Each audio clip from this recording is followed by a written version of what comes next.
Right, welcome back to another week of chat, football chat. No John with his wife there, but we do have a new member to the team, Brian Darbo, good friend of mine. He's here. He's come to contribute, but we do have a new member to the team, Brian Darbo. Hang on, I can hear myself talking. Hang on, shut that window. Technical difficulties there, Charlie. Happens to me every week. Right, anyway, where do you want to start with this week? We're all Liverpool fans, right? Do we start with the title race this week? Or do you want to talk about Everton's downfall while John's not here? Which way do we start? We're spoiled for choices, Reds, we are this week. Mate, I felt really like it. Ryan, you're having some technical difficulties there, lad. No, I can hear you, mate. I just don't know where these silly headphones, that's all. Right, okay. So, what I want to do is that mic plugged in? No, it's going off of that. Off the mic of that. Right, okay. So, what I want to do is... Nick. Thought I might see you this week. Good result. Great result. You can always start with the City Tottenham game. Did you watch that game? Yes, like for me, great game. Thought Tottenham were absolutely superb. Last 10 minutes, 15 minutes, I knew Tottenham could not hold out for that to win 2-1. But then when the equaliser came, I didn't think Tottenham would bounce back at all. I thought it was game over. I thought everyone was going to score again. It's 8 minutes extra time. I thought everyone was going to score again. Be City. I was surprised by Spurs, but fantastic results again for Liverpool and for the league in general. Yeah. I mean, I thought I put it in the chat this week. I thought, you're going to find it hard to see a better game this season than that game. Yeah. It has everything right from the start. Tottenham were right up for it. I think they could have been a bit more adventurous in the first half, but I can understand why Conte was going down that road. They'd lost 3 games on the bounce before that, and they were shipping silly goals as well. Took the early lead and thought... Yeah, that's it. And so they're up against City, who are the best team in the league. So I can understand why they did that. But... that drama at the end, the VAR ruling Harry Kane's goal off, and then a few minutes later, the VAR gets involved again and gives City the penalty. And I thought they're having a big, massive play in the title race here at the VAR. But then 2 seconds later, you've got Kane smashing it in the back of the net off his head. Yeah, it worked all right yesterday, Nick. I can see what you're saying, but it worked all right yesterday. But it's one thing doing it against this is the thing. It's one thing doing it against like a City side where everyone's up for it. It's it's doing it against like I don't know, Newcastle at the minute who are doing a bit of a fight back, and then sort of teams. Yeah, I think with City as well, they'll always attack you. They'll always keep going forward, so it'll always make that space at the back for other teams to exploit. Liverpool have done it time and time again against City, but it's when you come up against them, as you say, them hard to beat teams who don't play expansive football, and City can overrun them because they won't go forward. I think Tottenham gambled in the end. They had to gamble. That was Conte's thing of, do you know what, we've got nothing to lose here. We had the lead, we lost the lead, we've got to go again, and that's Conte's winning mentality, which I think he does.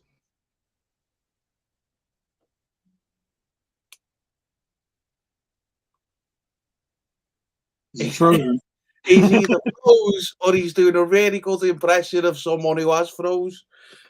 We'll see what I'll just kick him out when he's back in, and then we'll get him back in when he's back on. Must not be having technical difficulties there. But yeah, what do you think about that game, Charlie? Did you see it? I saw some of it, and I did not see the end, but I got to watch the replays afterwards about what happened. So I was very, very happy to see the results. I was like, great, because I saw them.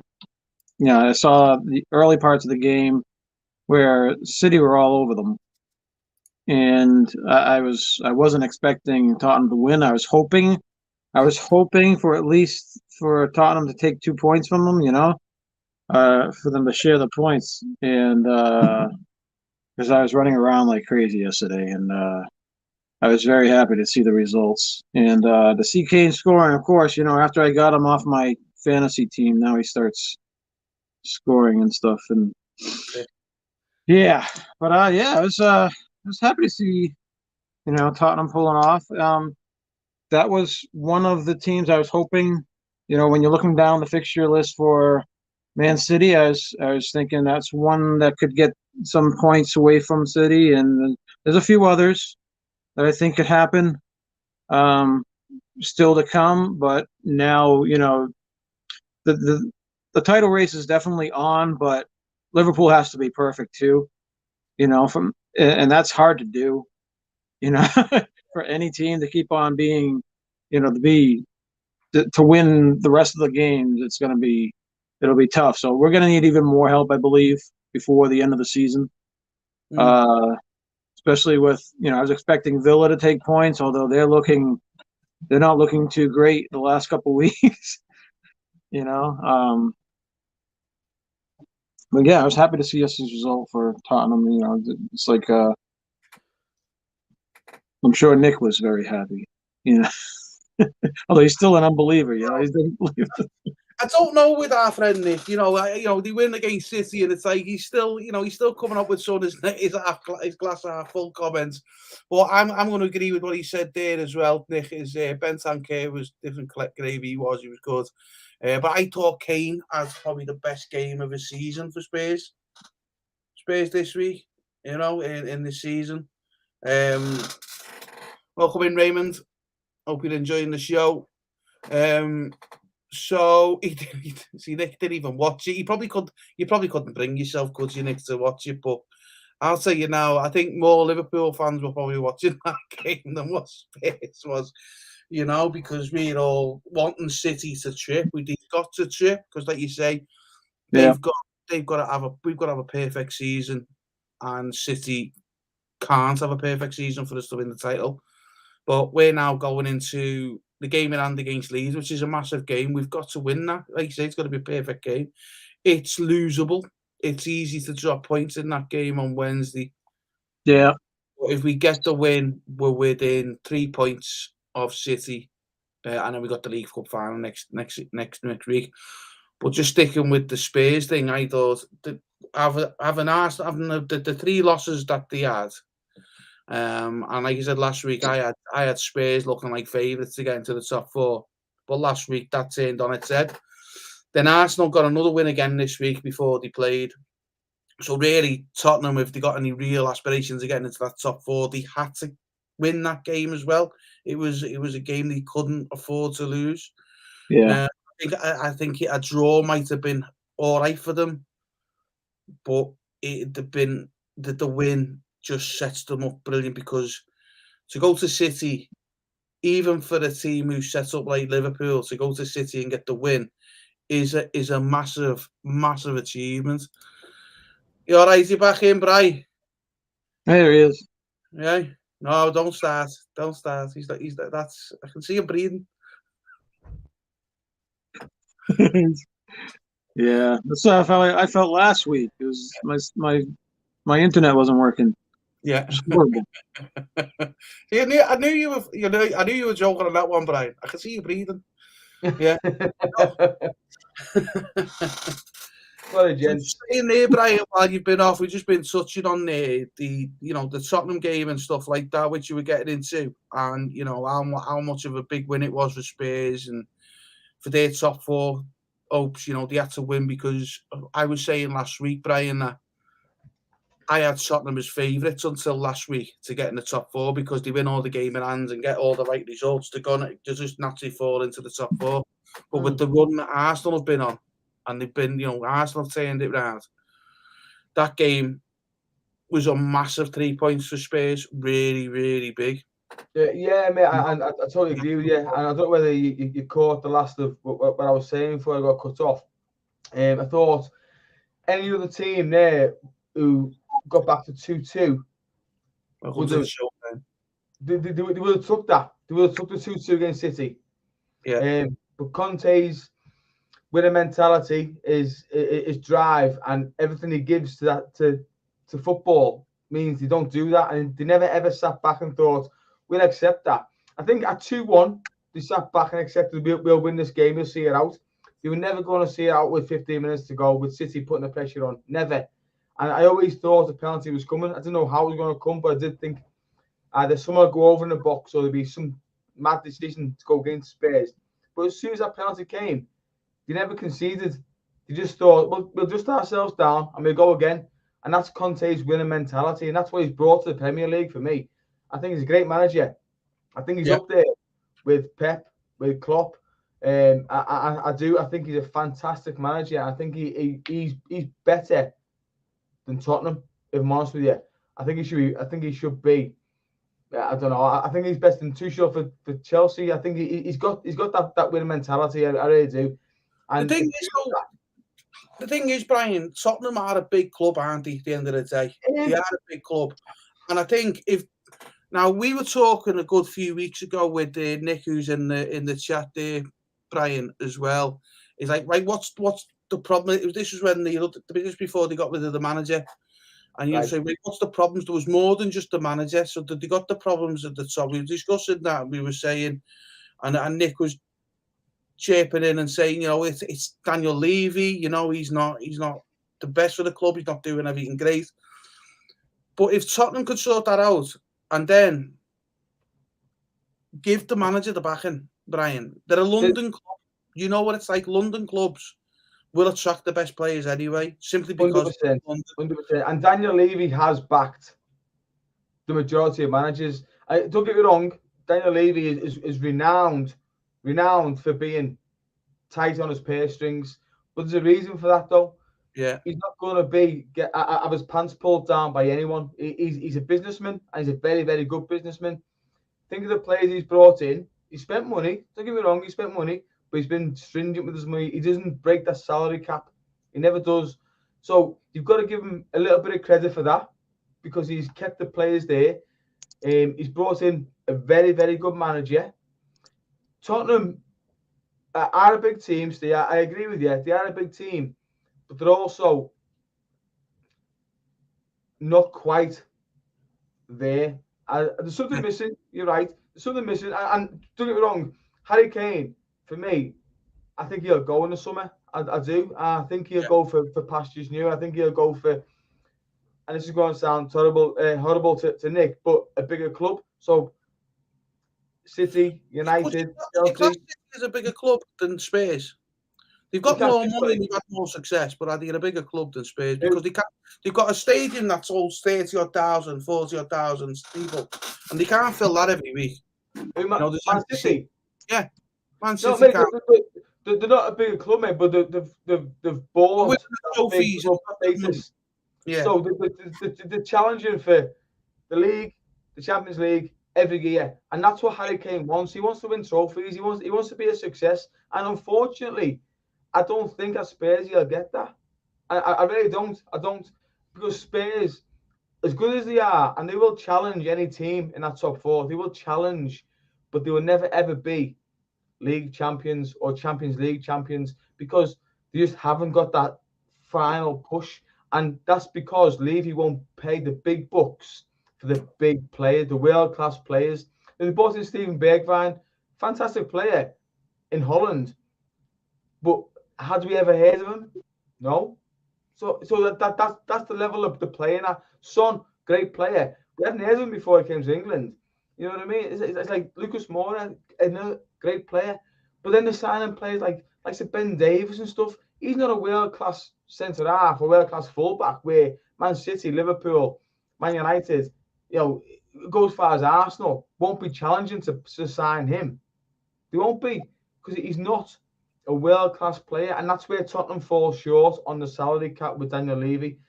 He's a great owner, a great chairman, and he has invested in the club. He's like Ken Knight with Everton. He loves the club, but there's a certain limit, and he won't break that limit, and he won't get his pants pulled down for the sake of glory, for the sake of winning, that extra push to win that Champions League or to win a title, and that's where Tottenham falls short for me. They're just not quite there. They need something. They need another investor to push them that next step. Great team. Love watching them. Do you Nick- see?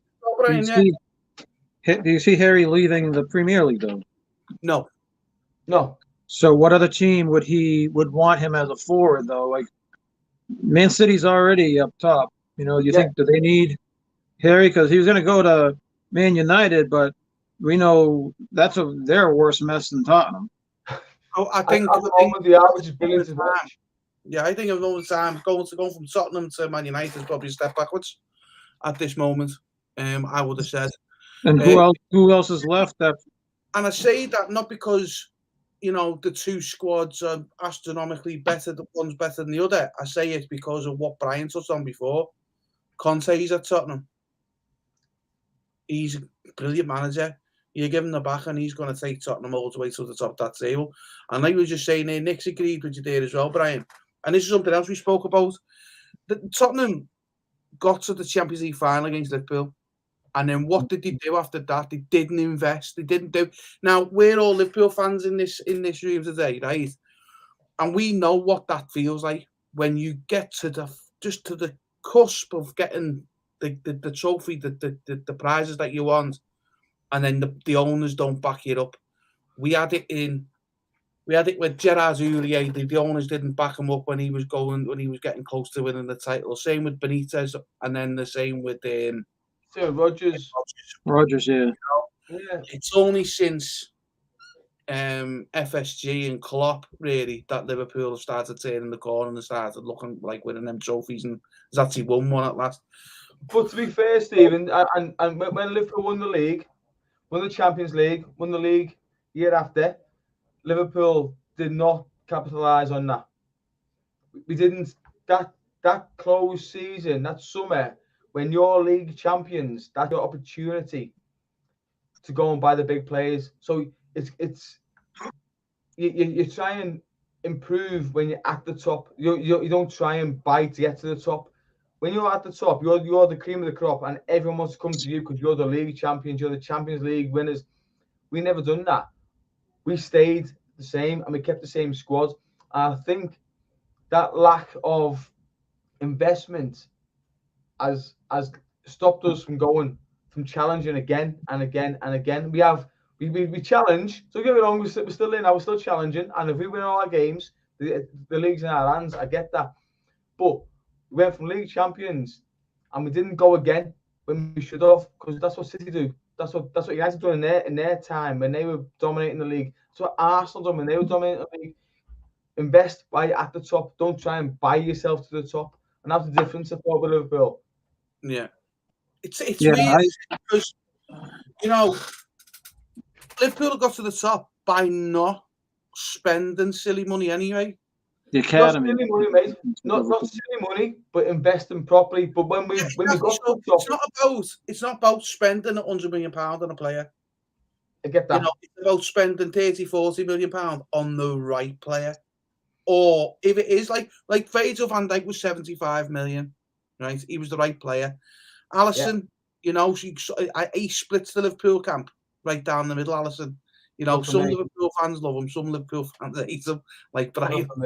Not for me at all. But we spent 70 million, but what he brought into the club and his coolness and behind the goal, he gave away silly mistakes, and he still does. But he was still a massive improvement of what we had. Massive improvement. Now we'll get on. We can get onto Liverpool in a bit, but we'll talk about Coleman Kelleher. He's good goal, young kid. So, but our Addison's asked Nick a good question there, right? So we are. If Tottenham was to get rid of Kane, who do you think they should replace? Now,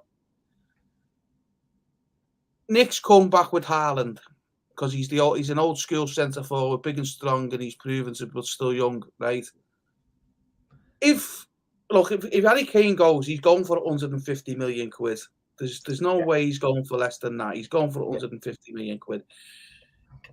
He's still at the top of his game. I think he was a little bit petulant at the start of the season. I really do think he was just spitting his dummy out a little bit. and that's why his form wasn't. But a team would still spend 150 million quid to bring him in. So that's 150 million pounds.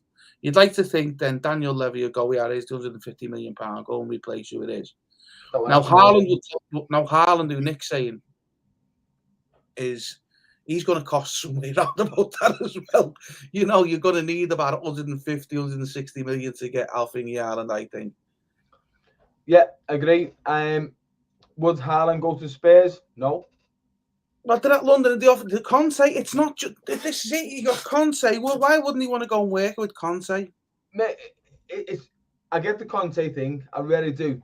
However, not the London thing. The London thing is a real thing, you know. Of course, the London clubs proved that in the 90s when they started fetching people in. I get that. So Conte in London, there's 2 ticks in the box.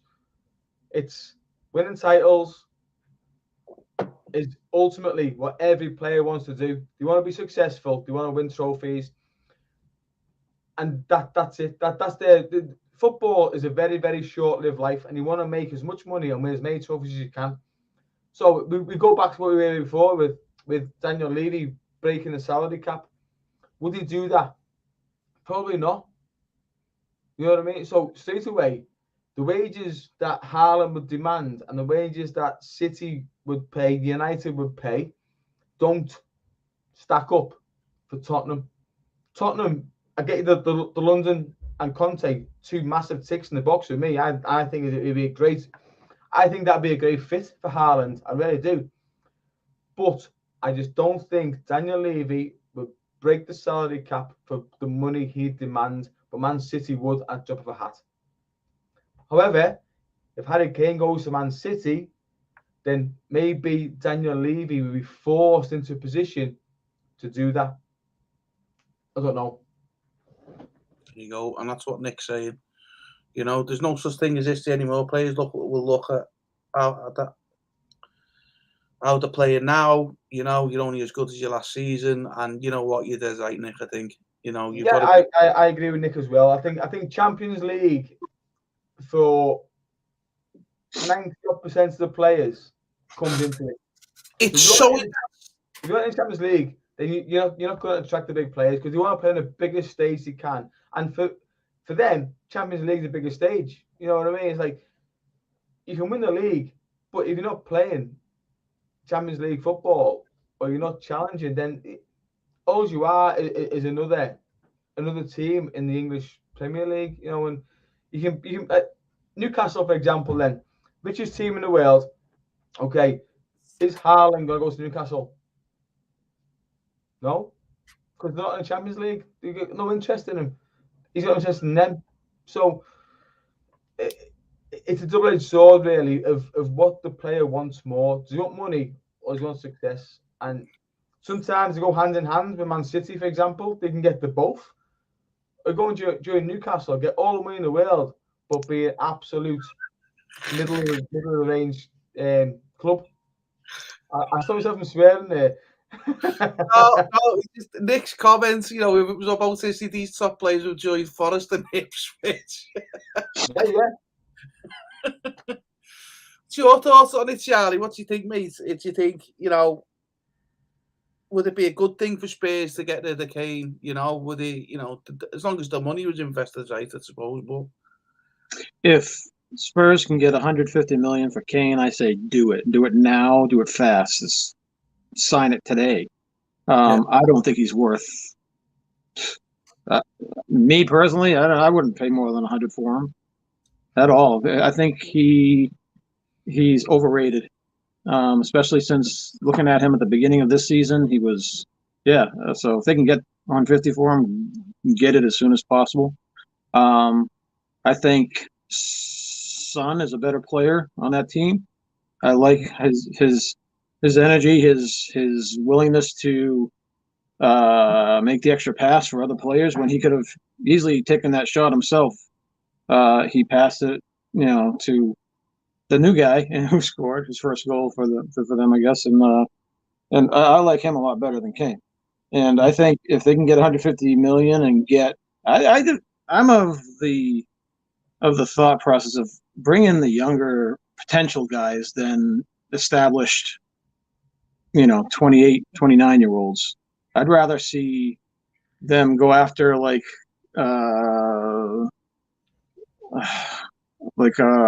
someone from the Wolves or someone like that that they're up and coming and they're still hungry, and that's the type of because I like how Klopp does this thing. He goes to his academy quite often. He brings up the young, hungry players who are proving time and time again to be up to the task. And I like to, and he's going to be all set for the next 10 years with these people coming up from the academy. He's giving them a shot. He's building loyalty within the team.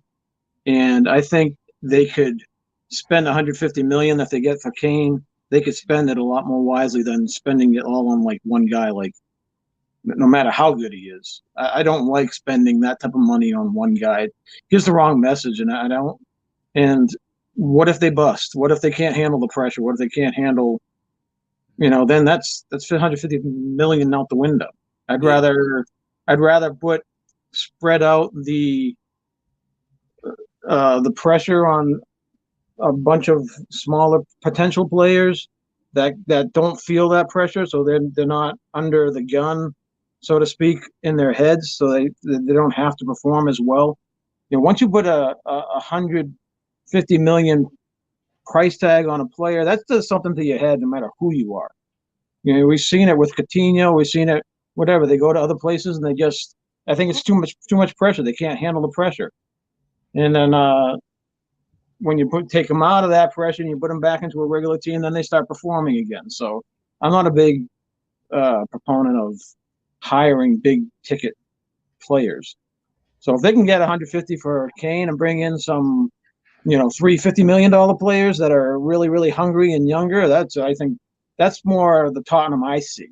I love Tottenham 3 years ago when they had Pochettino, and they were like the mini Liverpool team. They were like one step behind us and doing this almost like the same thing. But then they got rid of Pochettino. Now they're like 5 steps behind us. Yeah. So they can get back with the new coach. They can get back lickety split if they make the right moves. I think they can be back in the top 4 easily with Conte if they spent a little bit on defense and in midfield, maybe. But yeah. I think it's crazy. There is we're talking about players, and you Charlie just said it there. You can go and sign 3 50 million pound players. Wow, 50 million pound players, and we're talking like that's your average player. That's what's crazy is the money is astronomical. What we're talking here for one player, 150 million, and obviously these figures we're banding around amongst ourselves, but to go and buy 3 50 million pound players, you're talking 3 world class players there. Yeah, you know what I mean. And that for me, Charlie, I 100% agree with you. Spurs can do so much more with 3 players rather than 1. And I agree. Harry Kane's their pinnacle. He's their leader. I get that, but there's better. You can go and sign 3 players, and you can create a lot more chances. You get it forward. Do you know what? I'll give him Divock Origi for 20 if you want to give him that. You know what I mean? But leave Divock alone. leave Divock alone. Divock will stay at Liverpool. I like Divock. He's one of my favourites. But you're right though. Spurs are there. They're there. They're not far away. They're not far away. The right investment, the right player, and they can be certainly challenging. Certainly the top 4, top 2, top 3, and they can do with the right investment. And they've got the nucleus is there. Some good players. They've got rid of the trouble. And for me, which was Dele Alli, he was a nightmare in that team. They bombed him off to Everton, which is absolutely fine. He was bad news. He was bad attitude. You can see the way he portrayed himself. We've got some good players there. They really have. I think I say Son for me is by far a better forward player, a more team player than what Kane is. I like Lucas Moura. So you get someone central to go run through the middle for them too. Then you got a great team on your hands once again. Get rid of Kane, massive gamble, bring someone in who's just another goal scorer, then you've cracked it.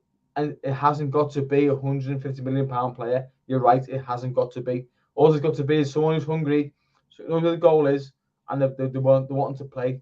That's all it's about. You know, it's tough to find that player. It really is, because they're usually tied up with other big clubs. But there's some players out there who are not playing every week, or they're playing at a bit of a lower level. Look at Chris Wood. Has he gone to Newcastle? Yeah, he's just gone to Newcastle from Burnley, yeah. He is a number 9, which if you're thinking about playing Son and Moura, all you need is a number 9. That's what Harry Kane is. He's a number 9. That's it. Is that the American Chris Wood? Or was that No. another one? Another Chris Wood. I don't think he's American anyway. I'm not too sure. I don't think he's American, is he? You'll have to double check. I've not seen his passport anyway, so I wouldn't like to say. Welcome in, Chronic. Welcome to the show. I hope you're enjoying what you see and get involved in the chat. I think we've got an old fling of yours here, Bri. Jacob. Where's Bro? Wow. I hope your wife's not watching. You know, she's missing the chat. Jacob, tell me more. Jacob, come on, expose yourself, man. I don't know who you are. I'm sorry.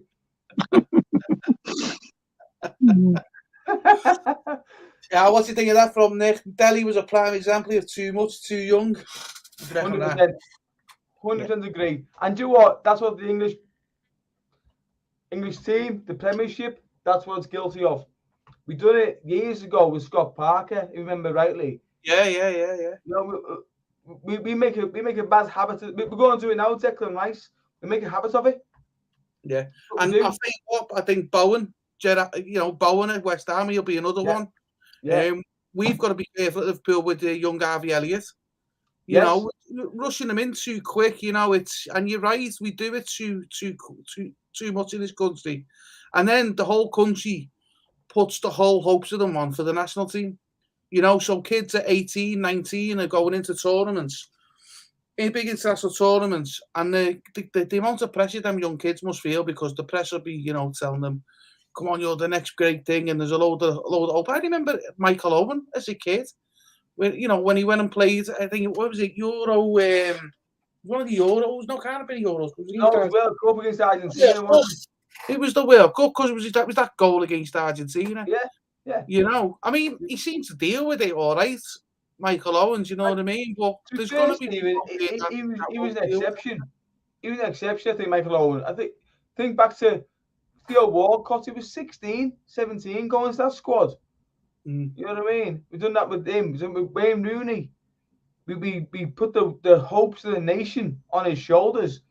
And then he went and got in Euros, broke his metatarsal in Euros against Croatia. He was out for that.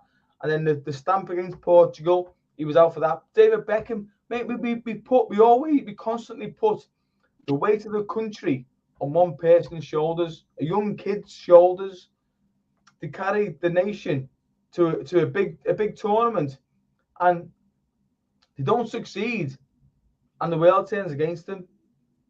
So we are guilty of that, and Dele Alli was exactly the same. Dele Alli is a fantastic player, by the way. He's a magnificent footballer. He just needs nurturing, and I think with Lampard, I think he'll do that. He will bring the best out of Dele Alli. I really, really do. He went stale at Spurs through manager, but now I think at Everton he will bring him on, and that'll be a good fit. I really believe that, and I think he will. It could give him another 6 weeks maybe. A few more games under his belt, a bit more fitness, working with the lads, working with the team, he'll be flying, and he will be a real one. I like Dele Alli. I always have done, apart from the silly deadlocks, but apart from that, he's all right. Well, I'm just jealous, to be fair, mate. Anyway, that's enough about Tottenham, lads. We've been on 85 minutes, and all we've done is Tottenham. But to be fair, it was a good game. It was a good game, and I think we should follow this and segue into Liverpool really, because we benefited massively from that game.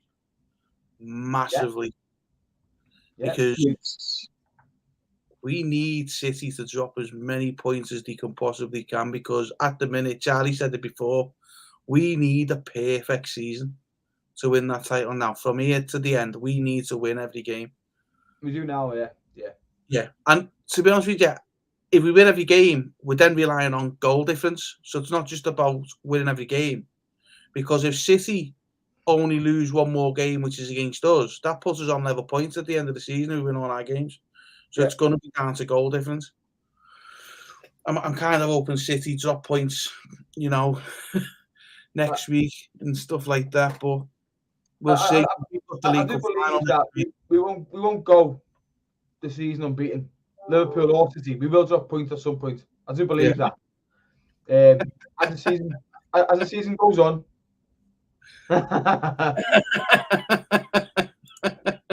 as the season continues, I think both teams will drop points. Just you will do. FA Cup, Champions League kicks in. It gets busy and injuries kick in, suspensions kick in a bit later on in the season. I do think we will drop points, both teams. And for me, I think City will still win the league. I do. I think they're superior. I think they've got that pep mentality which we haven't quite got. They've got something about them where they always grind out. Obviously, take yesterday apart. They always grind out wins. They always find that last goal. They always find that little bit of push, where Liverpool seem to struggle to break down the lesser teams, if you like. We did this weekend until Thiago come on. Oh, mate, he was an inspiration. Thiago, he really, really was. He settled the game down.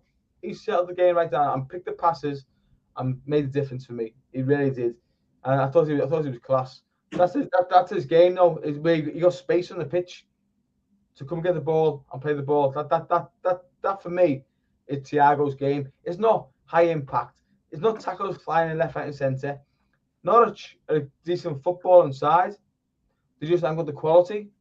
So that game for me was Thiago's all over. Middle of the park, get the ball, spray it left and right, and create the chances, which we did. Now it was good performance in the end. However, a nervy hour, I'd say, for Liverpool. Yeah, yes, you could see. I think Klopp's trying to rotate some players in, get some people rest, obviously, because the person that was giving me the most heartburn yesterday was Gomez. I swear I must have seen him. It seemed in my mind that Gomez gave the ball away like 30 times yesterday, and it was driving me nuts.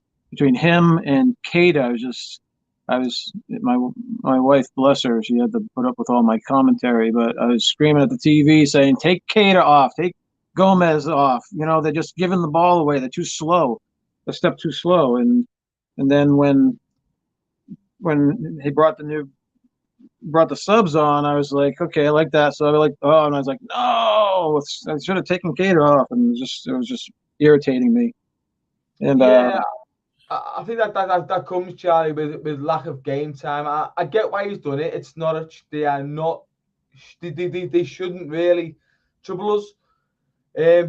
Yeah, I see. Yeah, exactly. But yeah, you're right, and it's nervy moments, isn't it, where you're watching them and you're thinking Gomez, he hasn't played for a long time, and he's not really a right back. He's more of a right centre back, so he's out of position a little bit. And yet, Naby Keita again for me, nowhere near good enough. But yet the substitutions are brilliant. Luis Diaz, fantastic. He's full of energy. So Nico Williams is usually the backup for Alexander-Arnold, right? Is he hurt? He's out on loan. Out on loan. Yeah. All right. Yeah, exactly. Yes. So your natural right back has been out on loan, so they're going to put a makeshift centre back into that right back. Don't get it wrong. Gomez has played there before, and he can play there. It's just games, and it's like anything, isn't it? It's repetition.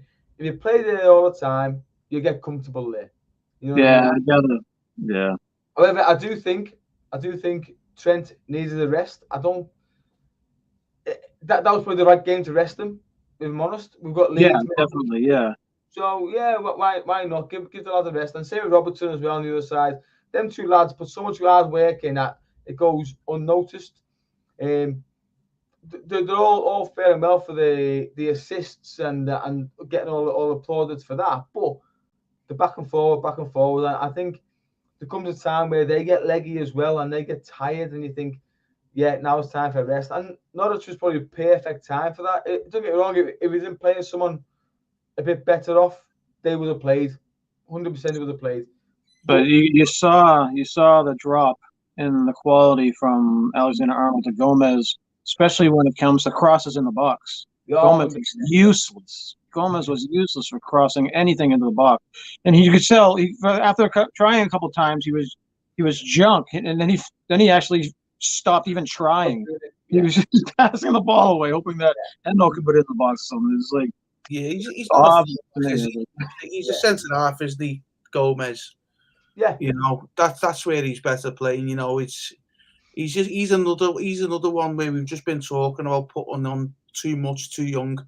He's another one, Joe Gomez. Because the thing is, you need someone like Robertson, right? You have Tsimikas, who's a great backup to Robertson. He can cross in the box too. He can be first person over there for me, for all I care. But you don't have that backup for Alexander-Arnold. That's a hole. I think that's a hole that Klopp needs to have a backup there. That's at least someone who can do the same type of cross work into the box, because that's how much percentage does. I mean, Alexander-Arnold, how many assists does he have from crossing into the box? He has a lot, right? 11 or 12 or something like that. He's high up there. That's a big part of our score. Yeah. You can't just let's sit Alexander-Arnold off, and then all of a sudden you just lost all those assists pretty much on the field. You got to try to make them up some other way, or you have to have a better backup than Gomez, especially if you get rid of Nico Williams. Even Millie might have been better as a backup on that spot, because at least Millie can cross in the box sometimes. That's it. Millie will still be crossing the box when he's 97. He's on. He gets a 12-month extension every year. I think what we're giving him for the next 50 years, because he's just Mr. Dependable, isn't he? He is. You know what I mean? But at the same time, though, as well, it shows that Liverpool are not one-dimensional. So you've got your two wing backs, as in Robbo and Trent, which is brilliant because they deliver and they score goals from that. When they're not there, we need another dimension. So what alternative have we got? So it comes to playing other forms of football, which we need to learn to do, because they mightn't be there all the time for whatever reason, injury, suspension, whatever. We need to have a plan B. We can't keep reverting back to give the ball to Trent, give the ball to Robbo, and put the ball in the box and they've had to score. We can't keep doing that. We need an alternative. So I think Saturday showed that alternative in a way of, although he tried, but then you're right, Charlie, he realised my balls into the box aren't good enough here, so I'm going to come back inside and go through the middle instead, which, you know what, okay, it took 5-6 attempts to realise that, but we adapted and we overcame, which is what it's all about, isn't it, at the end of the day? Yeah, of course it is. But that's what Thiago was brought in for, Brian. Yeah. I know he's been hit with injuries, but I think sometimes he can be a little bit prone to get a yellow card. There was a period there where he was guaranteed the yellow cards a game. It was, yeah. Quick enough in the game. But what he did this weekend was he showed that, look, I was brought in to break these harder teams down, and I can do it. You know what I mean? But what he needs to do it now is on a much more consistent basis. So what would be nice is if we've got Trent Alexander-Arnold and Robertson or Tsimikas, whoever's down them, and bombing forward, but also having the likes of Thiago and someone else chipping in with the clever balls through. So we are a bit one-dimensional in that way, but we're the one dimension that we've got in terms of the football that's going forward, we're very effective at it.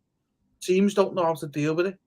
They get stubborn. Then again, they'll get the teams that'll sit with 11 people behind the ball, and then and then Arnold has one of his games where, he can't even cross past the first blade of the grass, never mind the first man. He has them games, doesn't he? He does.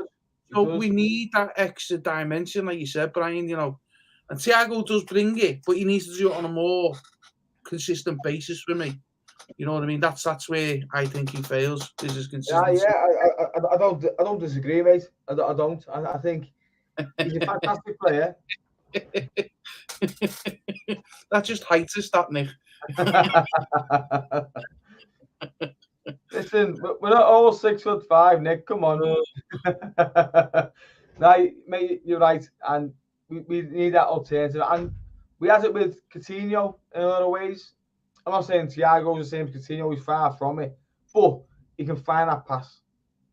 So the formation we play is obviously a sitting defender, whether that be Fabinho or Keita or Henderson. Sometimes we got that flair going forward to find the front three, because the way that front three play, if you're playing Firmino, he comes deep to get to feet. If you're not, you're going Henderson, he goes wide to Salah or Mane, and that's the difference. But it's not consistent, as you say. It's not consistent enough, because the forwards are where they're going. Well, obviously they do, but from the naked eye, we're watching as spectators, we're thinking, what are they playing? Well, where are they going with this? Because there's no set formation, which is good, I suppose, in a way, because other teams are out of combat either. But I prefer Fabinho, Thiago, and Henderson. I prefer that, if I'm honest. I think that's our best three. Everything else is chop and change, mix and match. The forwards don't know what they're getting with Elliott or with Keita. But if you put them three in there, Fabinho sitting with Thiago and Henderson, either left or right of that centre midfield, the forwards know what runs they're making. Start changing that. We made 7 changes, and that was evident in the performance for me. I thought the lads, the forward lads, didn't know when to go, when to stay, when to stick, when to come short, when to go long, because there wasn't that consistency. Yeah, just knowing each other and when to move, when not to move. Because it's all right doing on the training pitch. You know, it's when you're out in the game, it's different. It always is. The training pitch just prepares you for what you're going to do. It doesn't give you everything that you need to do. Can say consistency of playing with the same players all the time. But I said in the summer that we needed more people in midfield. We needed to go out and buy an attacker and a midfielder, because I knew our midfield was light, because I like Keita. He puts a lot of effort in, but he's not to the challenge. He's not to the right level. Same with Curtis Jones. You know, he's not there. He's not there. Now, you know, he doesn't seem to be improving anymore. Harvey Elliott's coming in, but do we need to be going down the road of putting Harvey Elliott in and bringing our hopes on an 18-year-old kid? No. I'd rather have Elliott come in and play as a backup at the minute over the next few years. So on paper, Liverpool have got about 8-9 midfielders. How many would you play? Because for me, Oxlade-Chamberlain is well beyond his days. And that was evidence on Saturday. Oxlade-Chamberlain was awful for me. Yeah, he was, yeah. Keita, Elliott, Fabinho, Henderson, Thiago, Milner.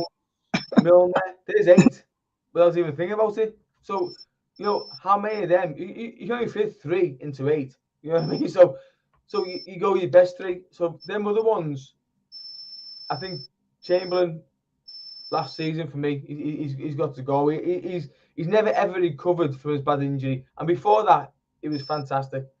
It was brilliant. That injury has finished him off, and I think he's never ever reached them heights again. You're right, Harvey Elliott, he's a young lad. He's got potential, and he will make it. Curtis Jones has been in and around the first team for the last 2 or 3 seasons. Will he kick on? I don't know. Keita, again, big money signing, £50 million. Been there probably 3 seasons now. Hasn't really done it for me. You know, so we're reverting back to sort, aren't we, all the time? Which is Fabinho, Henderson, and one other.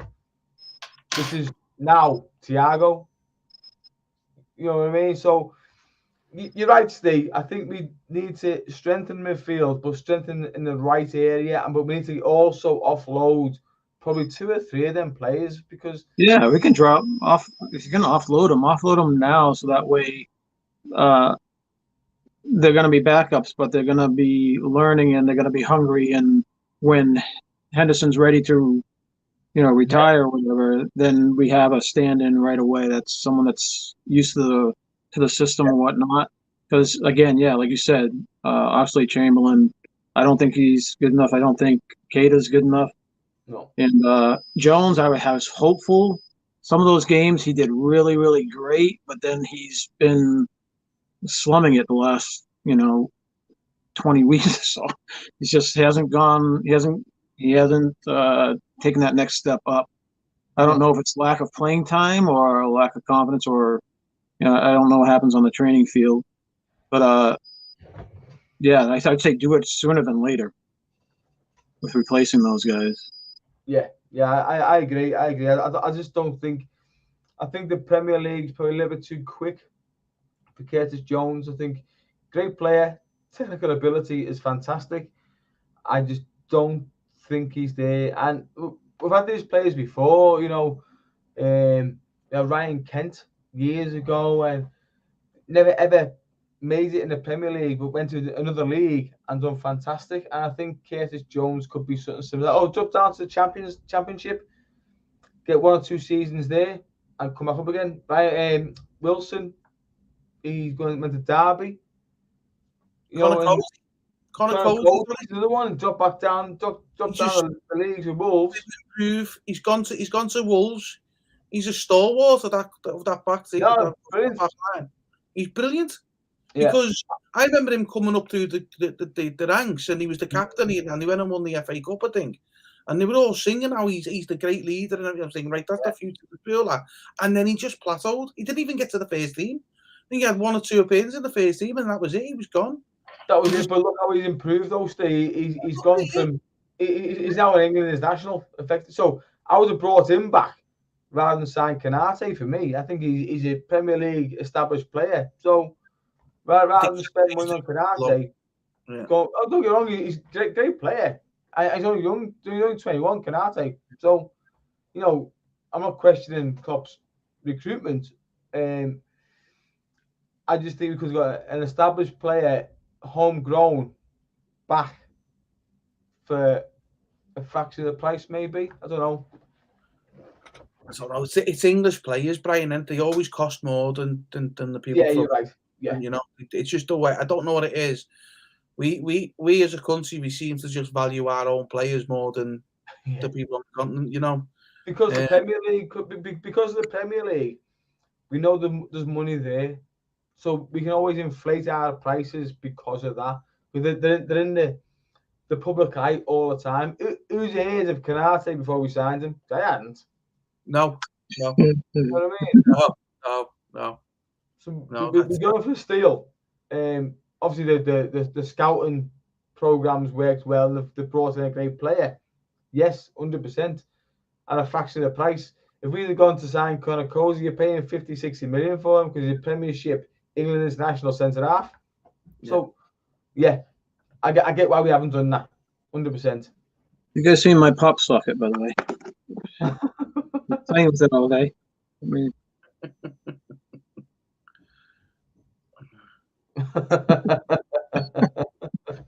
I'll tell you what, though, I said before, I wanted us to sign the Attacker and a midfield, and we finally got the Attacker. He looks good, him, Diaz. Yeah, he looks quick. He looks, yeah.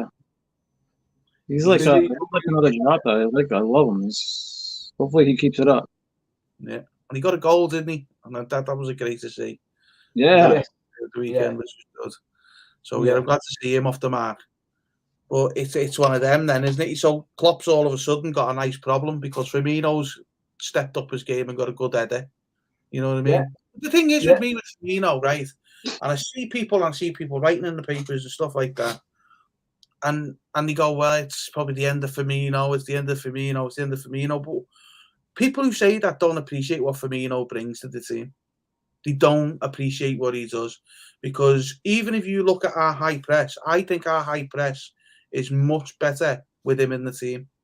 I think he presses well better than anyone else around that front three that he put there. Yeah. He doesn't score enough goals for me. He doesn't score enough, but he does enough in the team to create the chances, whether it's dragging someone out the way, doing a clever little flick, finding a pass.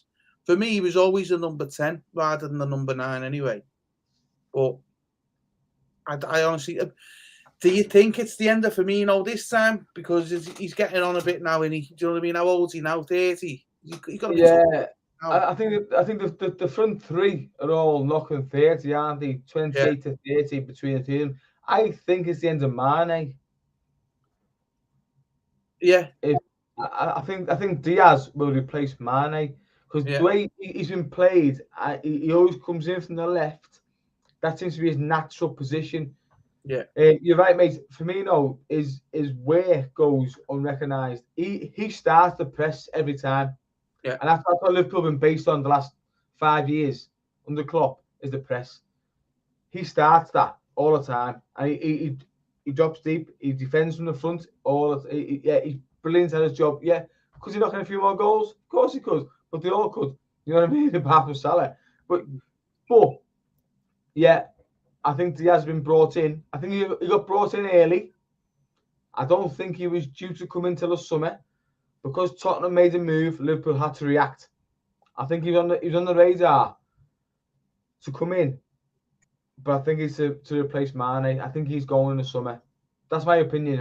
Mane, yeah. I said to Charlie and John over the last few weeks that Mane's not been good enough for the last 2 years. Yeah, me too. I agree. Yeah. How many, for all these goals that he scores, he misses 20. Yes. Yes. How many head balls have we seen him miss this season? It's been crazy. Yeah, no. So yeah, I wouldn't mind to see him go. If we can get 100 million or so for him, then get that. That would be great. That's it. He probably will go to Barcelona, Real Madrid for that kind of money. I mean, I'll tell you what, we're talking about the replacements on the pitch. It's the replacements on the off the pitch this season that we're going to have to watch out for. Michael Edwards is leaving at the end of the season, and as much as Klopp's a great manager, he doesn't get involved with the recruitment as much. It's Michael Edwards that does that, and I'll be honest with you, thank God Klopp isn't involved in it, because who was the Karius, the goalkeeper that he brought in? Yeah, he was awful. So that's it. He had a concussion. Yeah.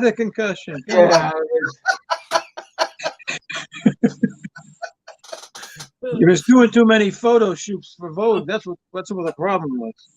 He thought he was a model instead of a keeper. Yeah. Next we'll leave the Karius chat there, shall we? Gets the money to that's a man, Right. Is Liverpool going to win the title this year, lads? Go on, Charlie. Give us your position. I'm touching wood as I talk. I'm sorry, what was that again? Do you reckon we'll win the title? It's back on, isn't it? The title's well back on now. It is definitely back on. I think it's anyone's title, obviously, between us and City. It can go either way, but I'm not going to give up hope. I know that when it comes down to the end, I think we're going to be hungrier, because City's won 4 out of the last 5 seasons or something. They won a lot, so they can't be as hungry as us. That's what I'm hoping, that the hunger gets us over the line. Our front line, I think, are hungry. Well, is Jota out for the rest of the season, I'm hearing, or is he just? No, just a few weeks. Not a few weeks. Okay, but we still have, a formidable front three. I think we'll be all right. Again, I'm not going to say that we're definitely going to win, but we're in there. We're in the hunt. We're in a lot better shape than we were 3 weeks ago. Yeah. Like Nick says, it only takes one injury or a couple, because our squad got stronger, but a couple of injuries and we're right back into struggling again, because our squad's not as big as, and I don't think the quality is as deep as City's. I don't think we'll have enough to cross over the line. I think City will just still cross over the line as champions. But my heart is saying, come on, lads, let's go and get it done. Let's go and lift that title again. Come on. We couldn't have the parades around the streets when we won it last time after 30 years. I have it on paper. It's on paper. If it's on paper, it has to come true, sir. Hey, so Brian, just so you know what's about at the start of the season, me, Charlie, and John done predictions, the full 20 places of where everyone's going to end up. Please tell me Everton were relegated. No, none of us have got Everton relegated. And so I'll put them up for you here, right? So, so John, who's not here this week, he's our resident Evertonian, right, John? This is his prediction, right? So yeah, Chelsea. Ignore what's on the left, because that was the position of the league at the week I done this snapshot. Yeah. Yeah, Chelsea winning the title. Man United finishing above us, Bri. Yeah. He had Leeds quite high up as well, yeah. So that was John's one. Charlie has got Liverpool winning the title. City, Chelsea, United, and Spurs. I'm not too far off at the moment. I don't think so, no. And then this is mine. I've got us finishing second behind City. You have the top three, right? I've got Everton way too high. Yeah, me too. I had him at 6 too. Yeah. But I had a feeling he was going to come into the season and play well. You know? Yes, me too. I thought Rafa would have done a half decent job there, but he had his injuries. Yeah, you know, he had his injuries and stuff like that. But he's also stuck in his ways as well, though, Steve. He is. We know as Liverpool fans what Rafa Benitez is like. The thing with Rafa is, we're going on to Everton too much just yet. The thing with Rafa is, he was current in 2005. He went to China and done an absolute shocking job. You know, he went to Newcastle, didn't do great. He won the. What did we at Chelsea? Was it the Champions League at Chelsea? Or no, the UEFA Chelsea. But as a manager, his tactics and his thinking is 10 years out of date. Yeah. You know what I mean? So he's coming to a job where they were already struggling. He's the wrong person for that job at that time. And it's been obviously ended negatively for him and in a bad way. He was never the right fit for that job. Never. He was too stuck in his ways. We know what Rafa's like as a Liverpool manager. He's stubborn.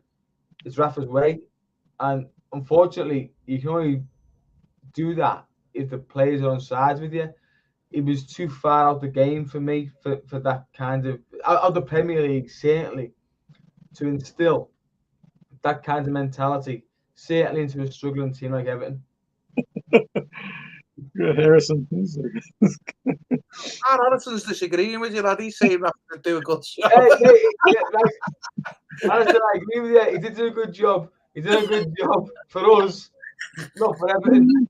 You know what I mean? So, it depends how you look at it, you know what I mean? Right, on that note, we'll end it there. We've had an hour, we spoke about Spurs and we spoke about Liverpool. We didn't fit everything else in, but great. All right. Thanks for joining in. Thanks for getting involved in the chat. We're back here again next week. I think John's joining us next week, so we'll have 4 of us discussing all things about next week's football. Liverpool are not involved in the Premier League, so we'll have to talk about someone else. You've got no chance to get me next week. It's the final next week. Right, okay. I'll be absolutely smashed this time next week when Liverpool win the Carabao Cup. That's it. Right, we'll see you next week. Take it easy, gentlemen. Thank you.